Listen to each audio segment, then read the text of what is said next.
to CyberJ's monthly cyber conversation with me, your host, Richie Perry. Today, January 31st, 2024, we are focusing on a challenge all too familiar in today's digital workplace: managing cyber risk associated with the integration of productivity tools into our production environments. And that's right. I mean, tools like Office 365, Slack, Zoom, CRMs, and the list goes on. And these tools are essential for keeping the various teams in our organizations connected and, very importantly, productive. But with convenience comes vulnerability. Vulnerabilities that can be exploited. And how do we harness the power of these tools without experiencing or expecting various cyber threats to organizations? And I am thrilled to have some amazing guests to share in this conversation with us today to guide us through this, crucial topic. Joining us, we have Jamir Fisher, an information security advisor, Omar Carter, a cyber strategist, and also Paul Robbins, so a cybersecurity advisor. Guys, welcome. Hey, how's it doing? Good morning. Awesome. Let me first just give an idea of some of the questions, that we'll be addressing as it relates to this conversation. And I'm actually intrigued to see what the direction and the outcome of this conversation will be. But just to give, our listeners an idea of some of the areas that we'll be covering.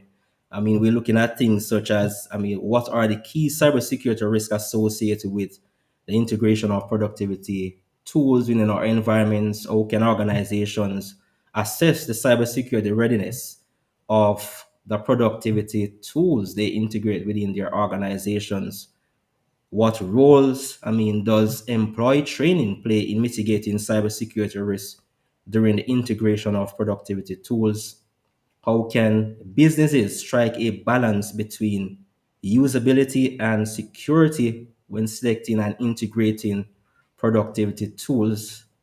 In what ways can organizations ensure third party integration does not compromise their security posture? Just to name a few of the question and areas that we'll basically be delving into as it relates to this subject that we were looking at. So, guys, before we start actually delving into these specific questions, I'd love to hear your thoughts. Starting with Jamir, our special guest, on the subject of managing cyber risk associated with the integration of productivity tools into production environments. Should IT and cyber teams be having these conversations when the powers that be just needs these tools to be up and running so that the business can operate? So, Jamir, what's your thought on the topic that we're looking at? Yeah, so IT and information security are going to have to collaborate when it comes to things like that, and it should be done in something called an architecture review board. It should be done at the highest level. From there, via the architecture review board, it should trickle down to the rest of the IT org, the rest of the business org, and we should be following what the enterprise architect, the information security architect, the high level guys and middle management. We should be following their instructions from there. So it needs to be a collaborative effort at the very top, trickle its way down to the bottom, and then we can work everything in.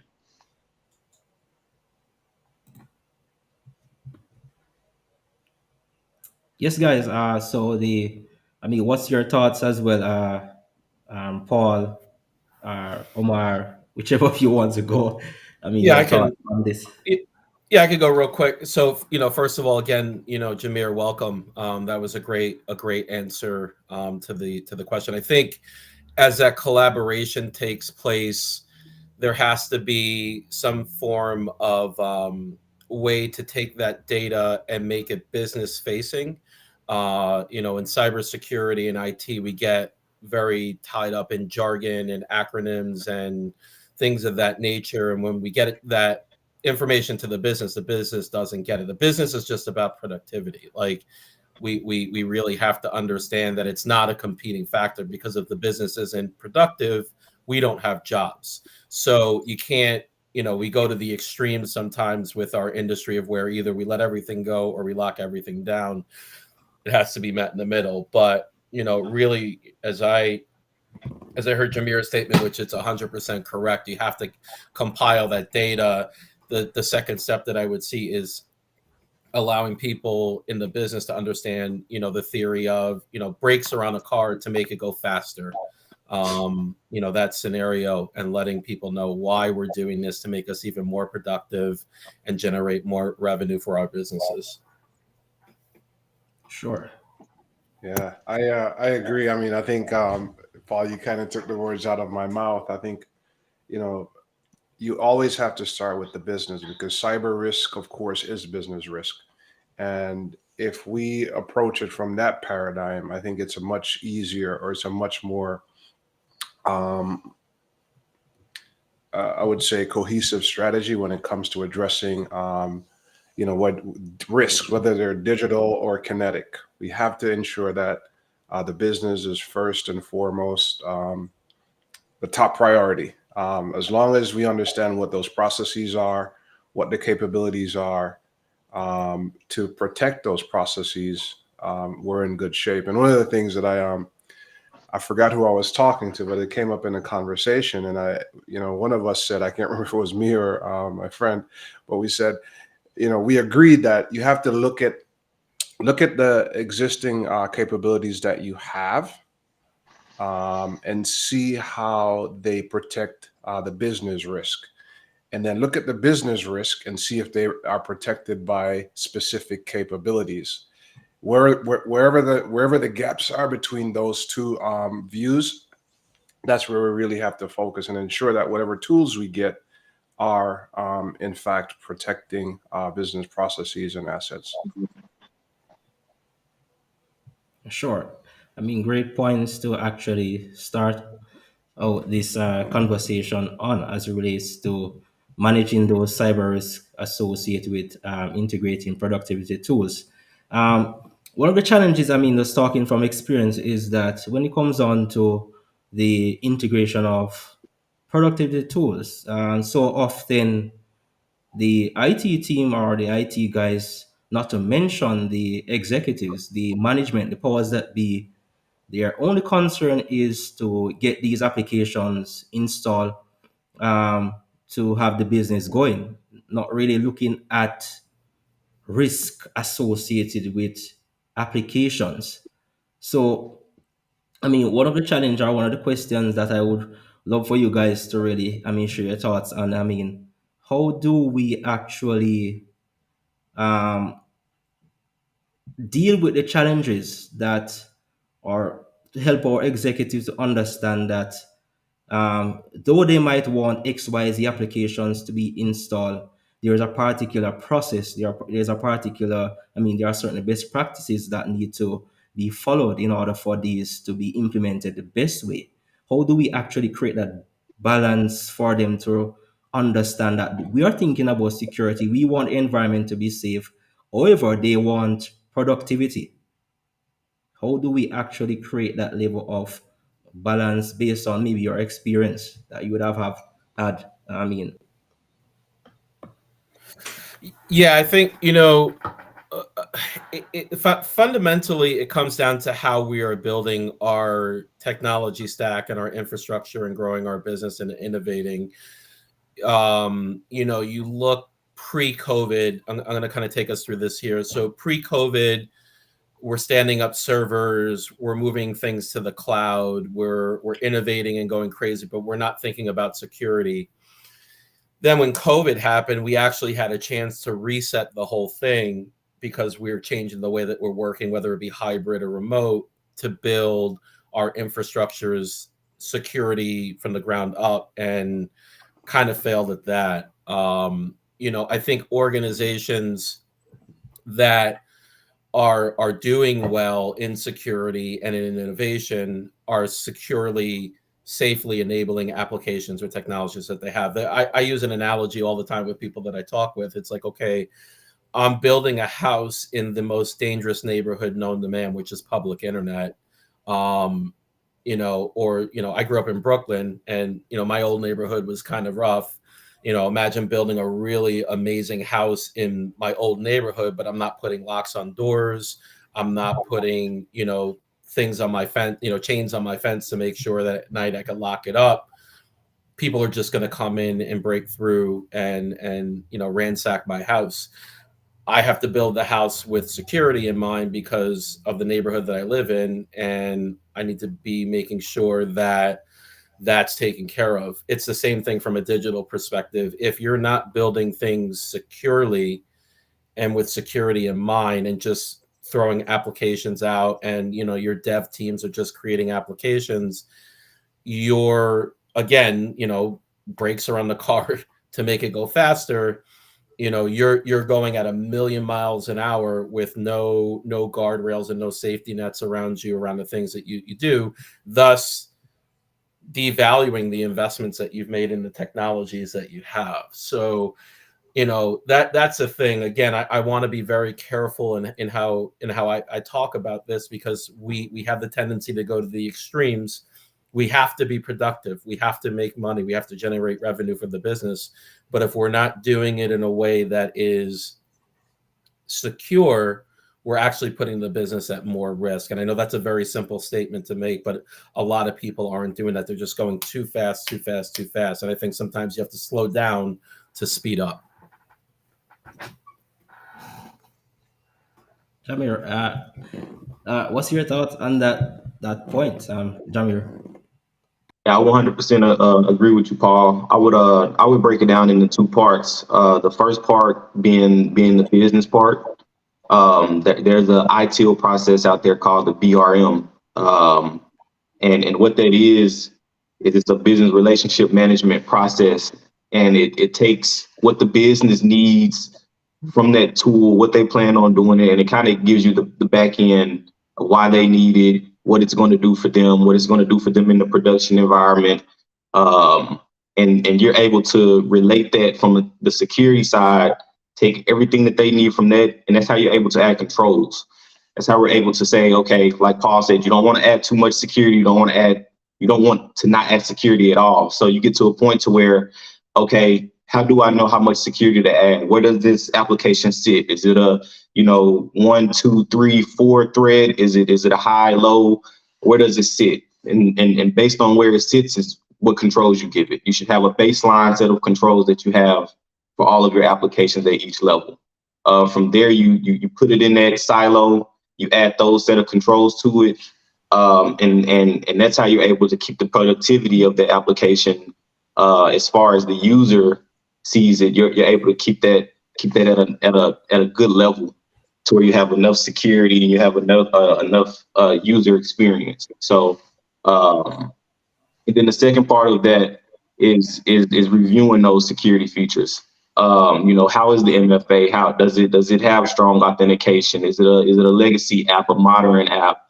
Then you go on the technical side of that, and that's how I would go about that.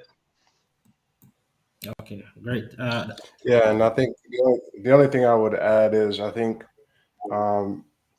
we have to make cybersecurity mainstream, right? It's not like cybersecurity, like an a la carte cybersecurity. You insert it here, insert it there.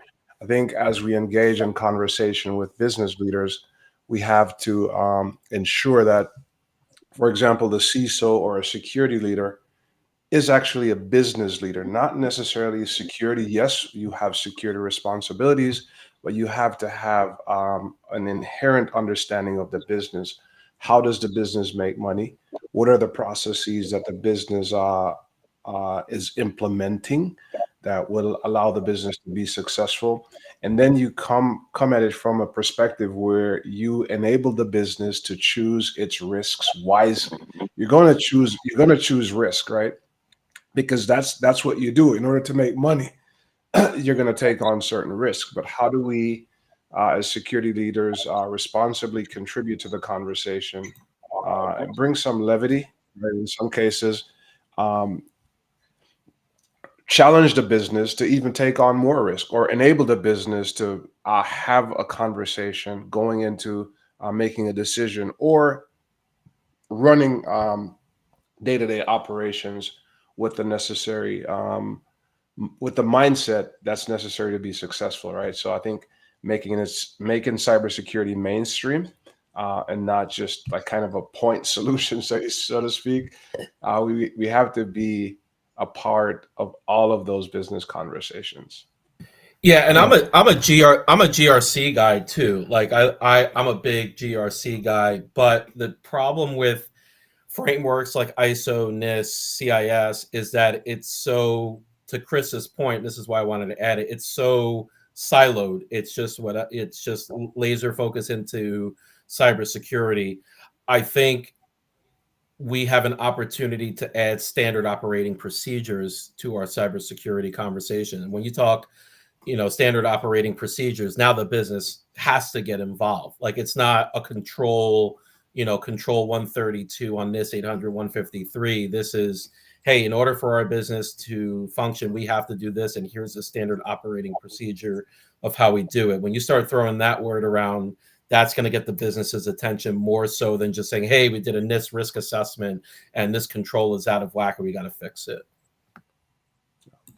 Yeah, and to add to that, Paul, it'll kind of also teach the business your process. So as you do it over time, the business gets used to it, and it becomes a learned thing. And that's how you integrate that into that process.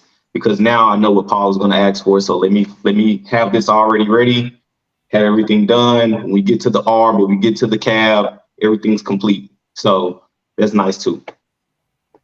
Sure. I totally agree. On that same note, as we're actually on that part, Paul, understanding the specific risk involved is crucial for organizations to develop effective strategies and safeguards. What are the key cyber risks associated with the integration of productivity tools within our organizations? And one of the main reasons is for, security leaders to really get an appreciation of where our minds are as cybersecurity professionals in our support of the business or the organization. Yeah, this is kind of a simple answer to it. Anytime that you introduce anything connected to your environment, your risk automatically goes up. And that's something that I talk to technology people as well. You know, when I talk to folks and they're like, yeah, I don't know about risk. I'm like, okay, how many employees have you added? It's like 500. Okay, so that's 500 new domain, new users to your domain. That's 500 new technologies that you've added. That's 500 new, potentially now in the remote and hybrid world, new home networks that you've invited yourself into, even down to connectivity. Oh, we've added speeds to our HQ, like that makes you more vulnerable. So when organizations start looking at, what are we adding, what are we, how are we offboarding, because we talk about integration of tools and we talk about O365. I'd encourage people, do an audit of your O365 environment, and you might be surprised that you have people still on your domain that have not worked there in years. I've seen it all the time. But understanding that the second that you add connectivity, any form of connectivity, your risk automatically skyrockets, and that becomes a potential conduit for you. And criminal organizations know this as well. You'd be very surprised. I don't throw around stats or numbers because we talked about it earlier. I think they're all compromised and whatever. But I will say, a lot of people that I know that stand up new environments, whether it be cloud or on-premise infrastructure, experience an attack shortly after, because the criminals know that a lot of organizations are not securely building their infrastructures. So that's a wide open terrain for them to hit and to be able to get with that. So again, going back to the initial thing we were talking about here, safely enabling the integration of these tools, because these tools are great. Like, I don't know where I would be without O365 or my Google Drive. Like, I need that to eat. Like, let's call it for what it is. It's not a nice to have. I need those tools to eat. These companies need these tools to pay their Mhm. employees, to provide goods and services. So, but as I'm building it up, as I'm engaging in these tools, how how am I making sure that I'm using them in a safe and secure way? And again, there's so many correlations to physical security. If you're struggling getting buy-in, just start to think about it from a physical security perspective, and then people start to wrap their heads around it. Sure.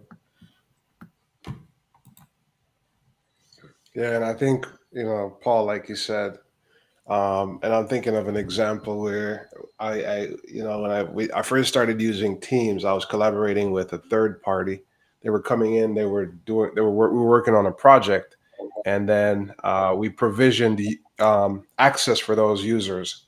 And I think like 6 months after they were gone, they still had access to the files that they were working on. And that's just one example. But these technologies are fraught with risk. They do have capabilities and they do make you more productive. But again, sticking with the car analogy, right? Why do you have the brakes? So you can go faster. Why do you have seatbelt? Is so if while you're going fast, and something does happen and you're not quick enough to hit the brakes, you have a seatbelt. Well, if the seatbelt fails, you have an airbag, right? The infrastructure of the car is created in such a way that it's starting to protects you. So if you have a head-on collision, sometimes the car goes over the front end of the car to protect the driver and the passengers. So these are all these kind of defense and depth uh, mechanisms that we always continuously have to think about, because like you said, as you add new capabilities, you also add new risks.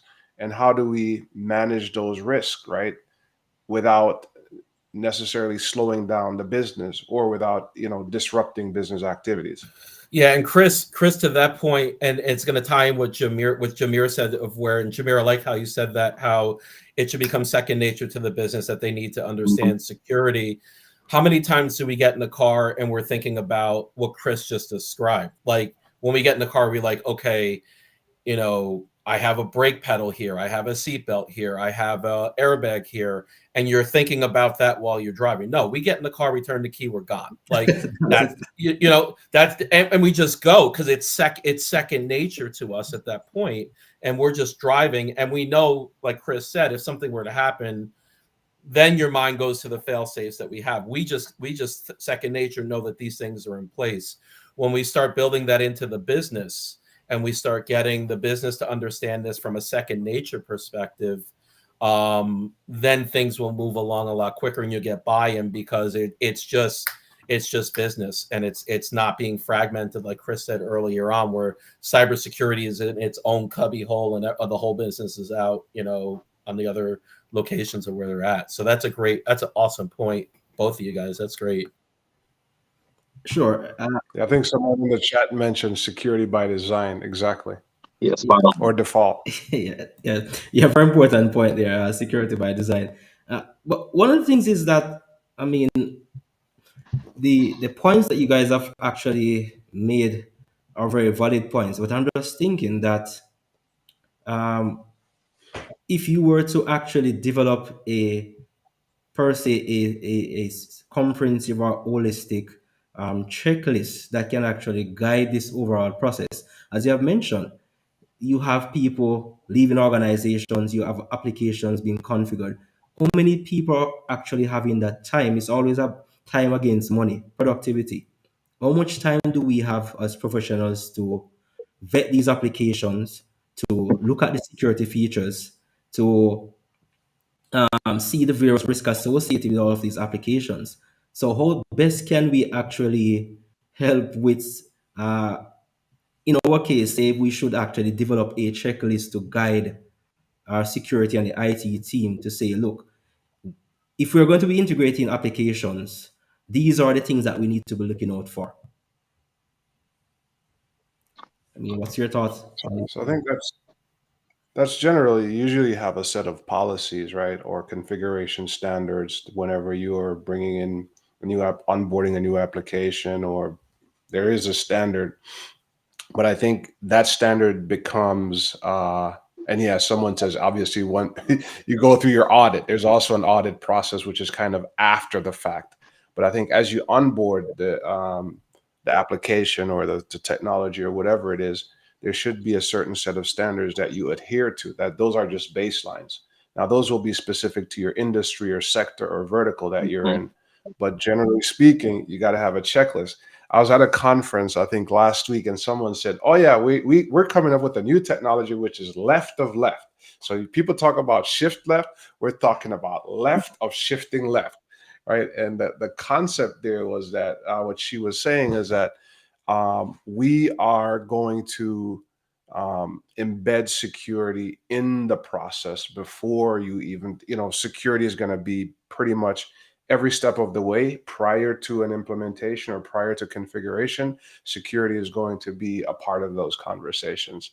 So I think, to answer your question, yeah, you got to have that checklist, but it has to be specific to your industry and it has to be audited. It has to be updated, right? Just to stay current. And, people have to understand it in order for it to be implemented.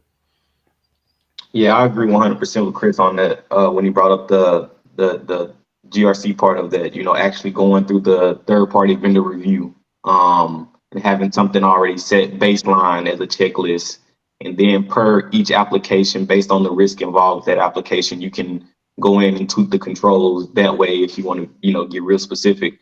But it all goes back to the business for me though, Rich. 100%. We don't as security guys, we don't always get a chance to vet every application, and sometimes we hate it because we end up having to clean up technical debt, put out dumpster fires. We have to backtrade when we could be going forward with the business, and it makes us look like a stopgate sometime, which in fact we really aren't. You just didn't tell us the information, we didn't know about it, so now we have to put a pause on what you're doing, and go and vet that. But I think it, like I said, goes back on the business process. Are you guys aligned with security? Is security looked at as as a stopgate, or is security looked at as an enabler? And what I mean by enabler, there are things in security that we can do with those applications, SSO, MFA. We can give you some sort of, ease of access with your user experience. And that's strictly based off the application. And like Chris said, going back to that baseline, did the application, when we vetted it, did it meet these X, Y, and Z things at that baseline? And like somebody just said in the comment, a continuous audit too. So you do want to do that yearly, to stay up to date on the application. But 100% agree with you on that, Chris. That baseline is going to be key. Yeah, and I think with the word audit, I wonder if there's another nomenclature we could say. It is an audit, and that's important. The business does freak out sometimes with audits because audit has a very strong connotation. So it's like, okay, what's another word or another way that we can say it to have it, and then just have it roll in to everyday life. Like, remember when we were in school and we'd have fire drills? Like, you had no right to complain. That bell goes off. It could be the dead of winter. You're going outside. You're standing outside in the schoolyard. You wait and then you go back in. Like, nobody complained. Like, everybody had to do it. And that's really where the business, and I would say for security practitioners, this is a warning sign. Like, the job market's really bad right now. So I'm not saying quit your job if this is happening, but a real litmus test of if you're working at the right environment is if the business is doing what Jameer said, which is bringing in these things to the business and having them accept it for what it is. If you're fighting constantly with your board and you're bringing the right data to the discussion, and they are not, listening to you from a business perspective, then you have to reevaluate where you're at, because you have to have business buy-in.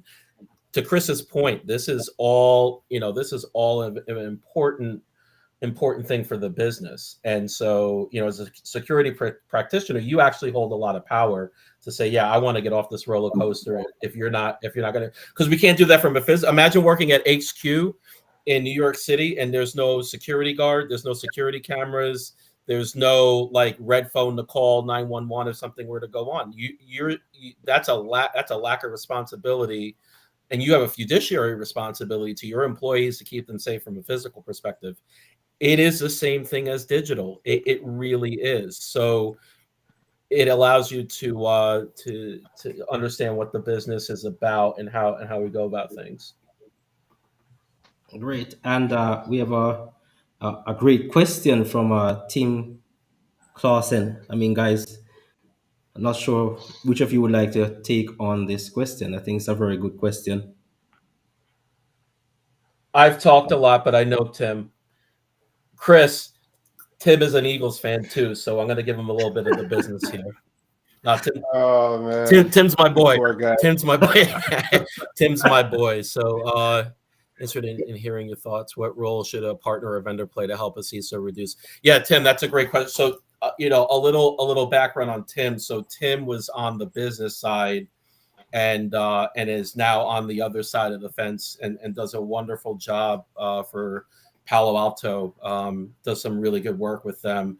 And it's a great question because he's experienced from both sides. And I'll answer quickly, and then Umar and Jameer and Rashay, I want to hear what you have to say. But a partner or a vendor has to go into it as a practitioner and not a seller, in my opinion. So we all think that when we're on the vendor side, if they plug this in or they install this widget, all your trouble goes away. You're 100% secure. It doesn't make sense. Like it's not truth. I don't care what the tool is. Like I know people that look at MGM. MGM had a multi-million-dollar security budget and all the great tools, and they still got hit. Like it's whatever. But when a vendor or a partner goes into it, it's listening to the business needs, not listening to what it is that you can sell to them. Now, usually, if you're smart enough, you can find a way to tie in what it is that you're selling to the needs. But if you're going in and saying how great you are, how you're Inc. 500, how you're top right Gartner, how you're the greatest thing since sliced bread, it does not help the business out from that perspective. So as a vendor, as a vendor myself, I've been on the vendor partner side for 15 years, and now I'm running my own practice. It's going into it with listening ears and how the business benefits from the tools that you have. And if they don't, back out quick and find it, say, hey, I'll follow up with you in 6 months, a year from now, because you could do more damage. You could shoehorn something in and then have it not do what it needs to do. And now you have bad reputation, bad publicity, which is catastrophic for vendors that are out there. So go Giants. I'll shut up. I'll let Chris and Jameer go. Hey, you know what? I'm going to repeat exactly what you said because I think it's important. It's not going to be redundant, but I think vendors need to understand that the communication is probably, I don't know, I'll pick a random high percentage, 70% of your relationship with a CISO or a business. First of all, do not send your customers or prospect emails. Stop it. Do not cold call them. Don't do that. When you do get the opportunity to go in front of a client, a prospect, or a customer, whomever, listen, and then listen some more. Do not try to sell your product by saying, oh yeah, this is a great thing, because first of all, you come across as being inept or just wanting to sell more stuff, and it's very off-putting. I've been on the client side for I don't know how many years, and I'm now on the vendor side, and I see it in my sales colleague. I love them to death, but obviously, yeah, we're under pressure to meet those numbers. But if your client feels as if you're not sincere or honest in terms of trying to understand what the needs of the organization are, it'll eventually come out. If it doesn't come out on the call, it's going to come out on the implementation, or it's going to come out further on in the relationship. But I think I've been on calls where I've talked to clients and I said, you know what? I don't think we're the best option for you. You should go with company X. And here are the reasons why. I think a client really appreciates that and understands that you're there for the best interest of their organization and not necessarily to make a sale. Yeah, yeah, I agree with both of you on that. I'm not going to give a 20-minute spiel because you guys have hit it. But I would say, a partner or a vendor, they should know the security team is coming, and they should know that, yeah, you could still, like Paul and Chris said, yeah, you could sell, peaches and cream to the business, but the CISO and his security team, we aren't going to hear any of that. All we hear is what you have access to, what type of data is it, how is it going from point A to B. That's what we hear, and that's how our brains think. We're thinking about the risk. So, partner and vendor, to me, they should already have, like someone said in the comments, they should already be pushing the internal controls over to the CISO. Can I see your SOC 1, SOC 2? Are you ISO 27001 compliant? What is your BCDR process? What are your IAM controls? These are things that should be from day one, should be sent over, because the security team is coming. And we can sometimes, if it's a mature organization, or depending on what organization you're in, security can put a hammer down and stop things, stop the whole process. So yeah. Yeah, and I think just to that, it's funny because this LinkedIn user who's anonymous, for some reason, I just feel like we know each other, because it's a conversation that I've had with many different people. I think having the SOC, and having having the ability for the CISO or your client to do either on-site assessments, producing SOC, either 1, 2, right, whatever, based on the requirements and the contracts.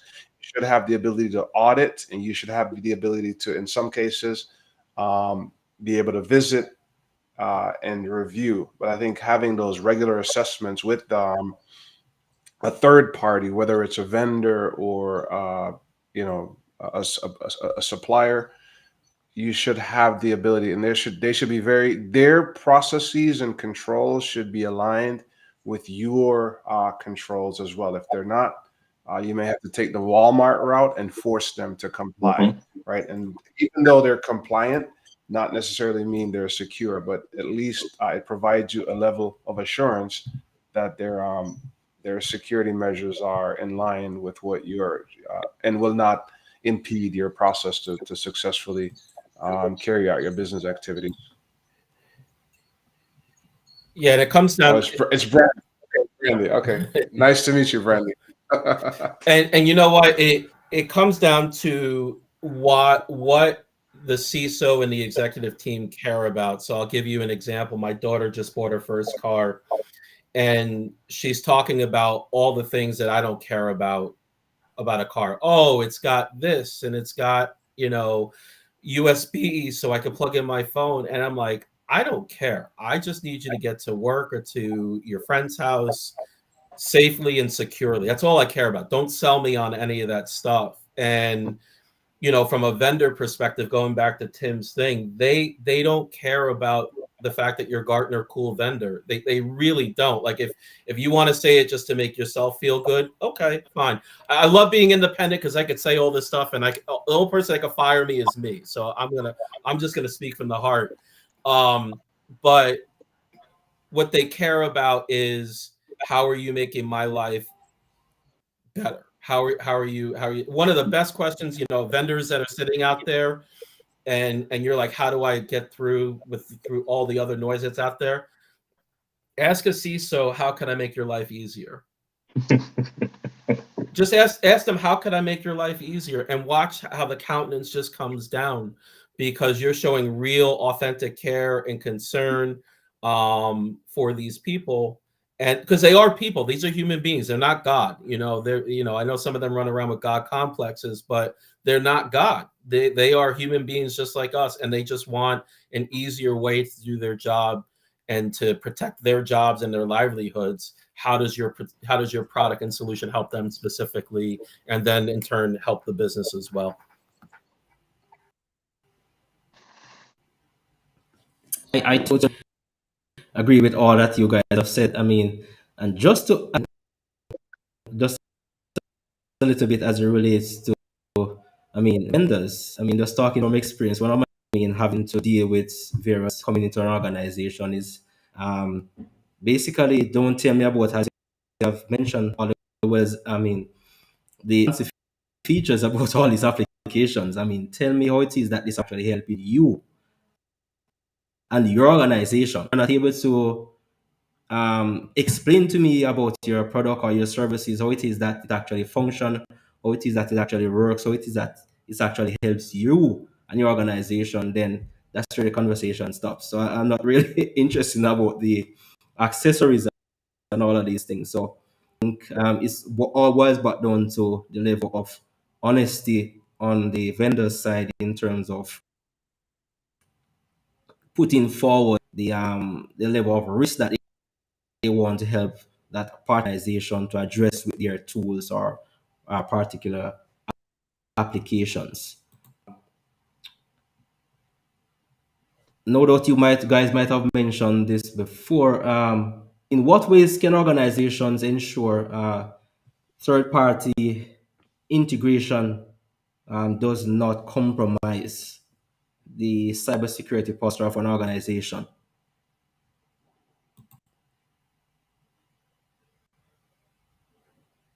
Yeah, we kind of touched on that. I think that's kind of where that's where Brandy's head was Yeah, going yeah, when that question was asked. But I think, there are different levels of assessment that you could do on your third party. You could get a tool such as, what is it, Risk Recon or Cyber GRX, and one of these guys that kind of go through and they do assessment, they do continuous assessment, and that assessment stays in an exchange.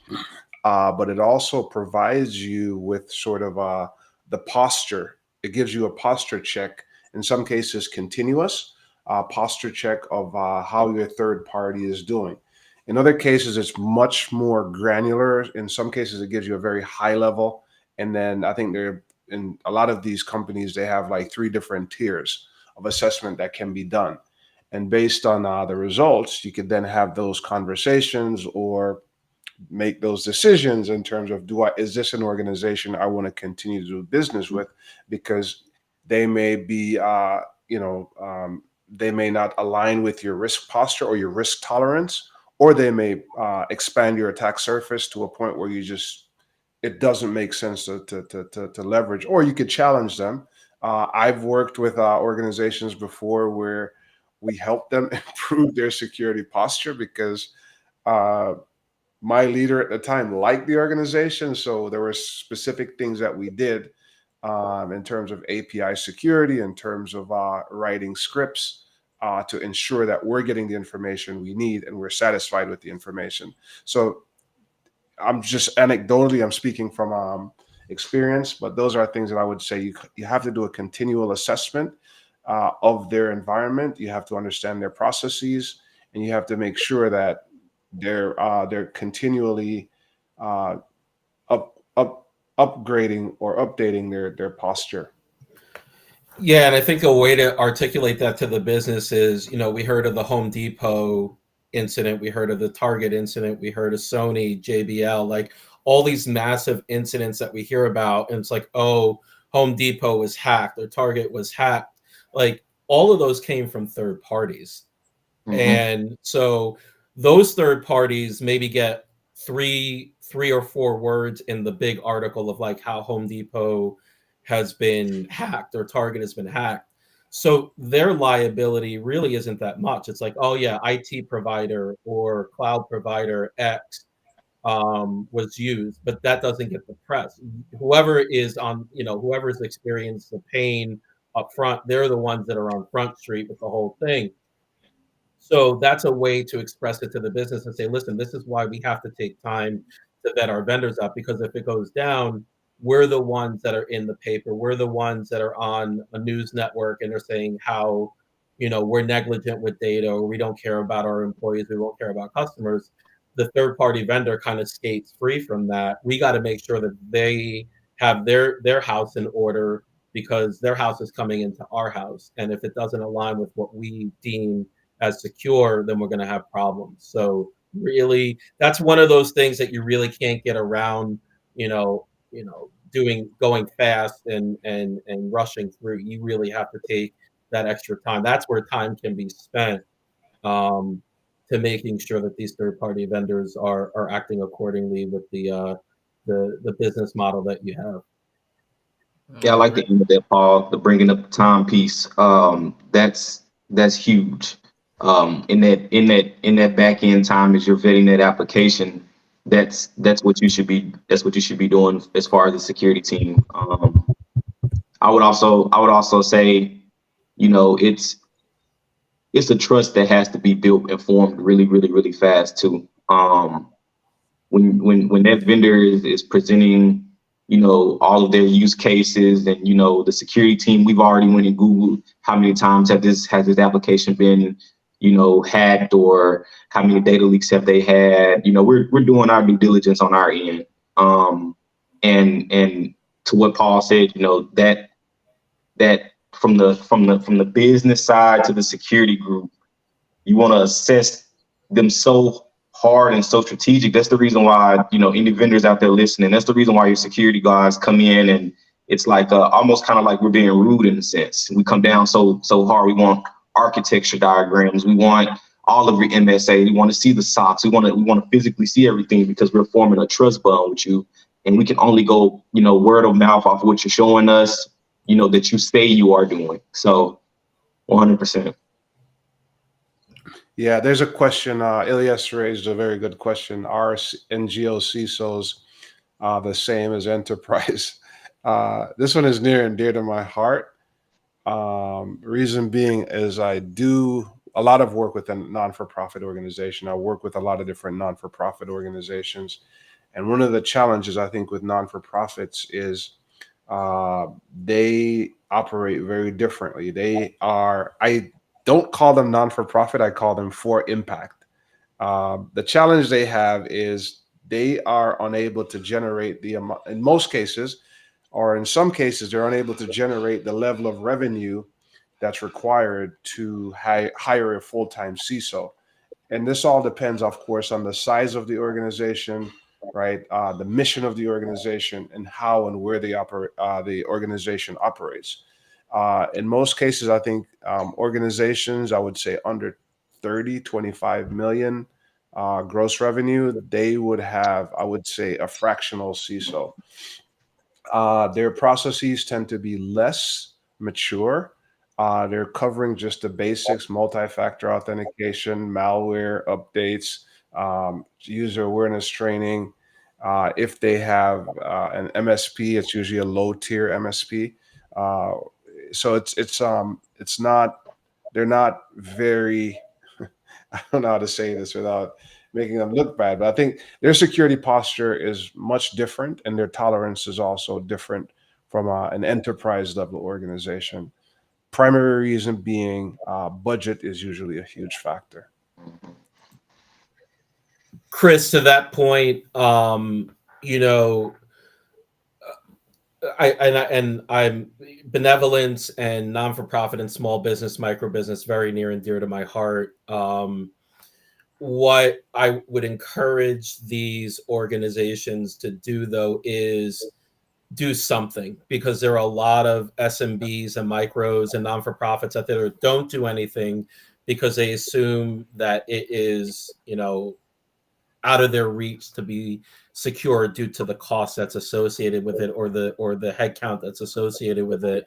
Whether I live in an apartment building, in New York City, or I live in Beverly Hills in a mansion, I still have to lock my door. Like I have to turn the knob and lock the door. I don't think it's legal to have a house where at least you can't lock your door. Now, does Beverly Hills have the guard dogs and the fences and the cameras and things like that? And the apartment, in Brooklyn only has the lock on the door. Yeah, there is disparity in that situation. But at the end of the day, you have to do with what you have been given. If you're going to spend $5 on cybersecurity, make sure that it's the $5 that's well spent. And the comment about isolating vendors kind of goes into it. And it's what Jameer said. And I think, Chris, you said too, you just have to build the process. the process has to be in place to say, okay, this is what we're going to do. This is a non-negotiable, that we do not deviate from this script, whether we're a 5-person organization or a 50,000 person organization. This is what we have to do to stay secure. And unfortunately, the world we live in, a 50,000 person organization is at a much risk as a 5-person organization. Like, we're all at risk here, but do what you can with what you've been given and get creative. Get really creative in what it is that you're doing. Like, do well in your communication skills, your process skills. That can reduce risk. You don't have to buy a tool to do that stuff, but get creative and say, okay, what can we do with what the hand that we've been dealt, and do the best job that we can with those cards. I mean, total agreement. I think that's a insightful note to end this conversation on, unless you guys have additional points. But managing cyber risk associated with integrating productivity tools, it will always be a challenge. Will always be something that we'll always have to, as I've mentioned, create those baseline, going back to those best practices, and doing everything within the context of risk management. So, guys, if you don't have any final words, I think this is a very good note for us to end this amazing conversation on. There are so many areas that we could actually delve into. But that's it from us, guys. Hope you definitely found this conversation helpful to your development and the value that you can actually add to your organization. So, see you all in our next monthly cyber conversation. Yeah, and also thank you to all the listeners and the folks who chimed in. Very good, lively discussions in the chat. Ilyas, Tim, Brandy, Felix, just a whole bunch of people, right? Sam, as well, Orlando chiming in and making it a very lively and productive conversation. So thank you all for joining and being a part of the conversation. Yes. Exactly. Thank you for that, Chris, as well. Guys, definitely could not have this conversation without you all. So, guys, have a wonderful day or night or evening, wherever you are. I'm going. Take care. Bye Bye. bye.